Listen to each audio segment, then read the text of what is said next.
speech is going to be from Mark Rufty. Rufty is going to be, he's on persuasive influence pathway. He's going to be on level 2.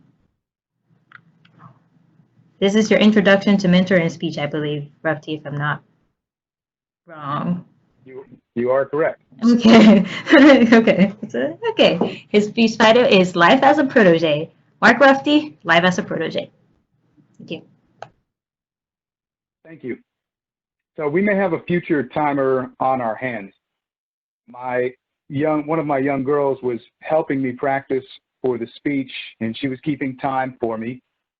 And she had said, well, what do you do in Toastmasters? And I told her that, well, we give speeches and we do other things that help us become a more competent and compelling communicator.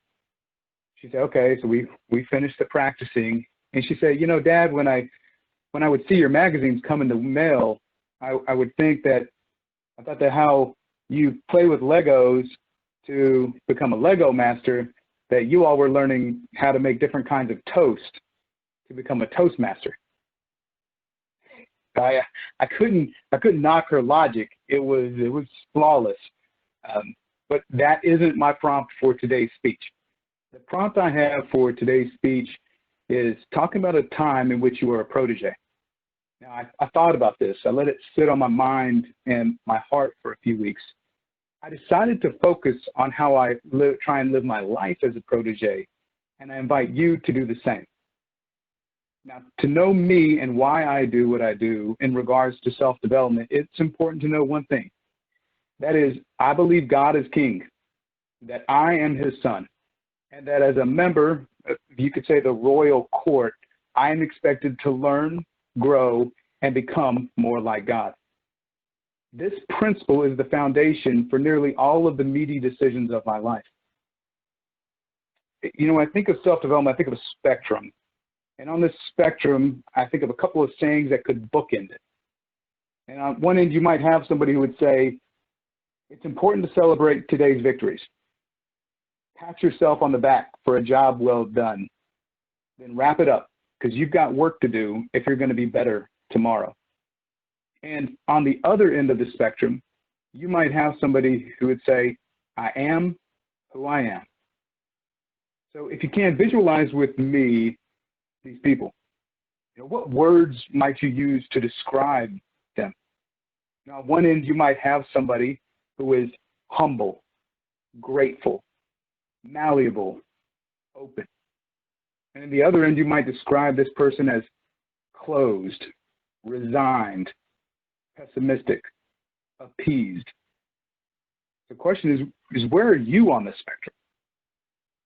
I'm hoping you are making the choice to live a life full of growth and development. If you are opening yourself to learning from others. You can learn from coworkers, peers, family, friends, God, the universe, life itself, those trials, your mistakes, random luck, those beautiful experiences. When it comes down to it, you can learn from, well, actually anyone. Or you can also learn from no one. It's really up to you and where you are on the spectrum. If you haven't picked up on it, I am firmly on the end of the spectrum where I try each day to be proud of my growth, with the humble realization that there is a lot of work ahead of me. A question you might be thinking is, well, was Mark always this way? No, I wasn't. Now, I wasn't all the way to the end of I am who I am. That wasn't my issue. It was my pride was my issue. If you would just allow me just a brief moment to share a story with you.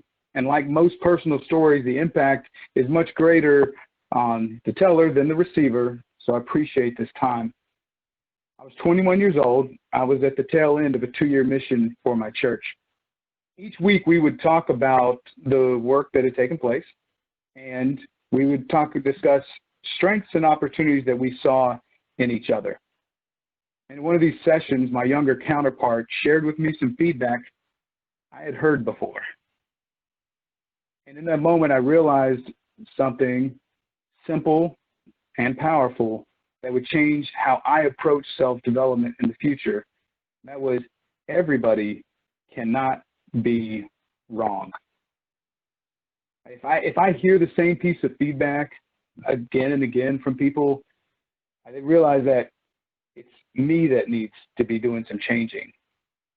Now, this comes with a major caveat. Just because everybody cannot be wrong doesn't mean that everybody is always right. That's because no matter who the mentor is that you choose to develop a relationship with, they can only see a small sliver of the full picture of your growth opportunities. That's why increasing the number of data points, those who you deem qualified to give you feedback, is critical. Getting quality data or multiple data points from mentors on areas you can improve in and how you can improve them is only half of the equation. Your attitude and where you are on the spectrum will determine whether the good feedback provided to you is good seed being cast onto dry, arid earth, or whether you will be fertile soil ready to reap the harvest of the delicious fruit of self-mastery. I invite each of you to create an insatiable appetite for growth. I invite you to seek others who can be a mentor. I promise there are more than you think there are ready to help. I invite you to run, jump, or at least take one step closer to a more wonderful version of you by joining me in living life as a protege. Thank you.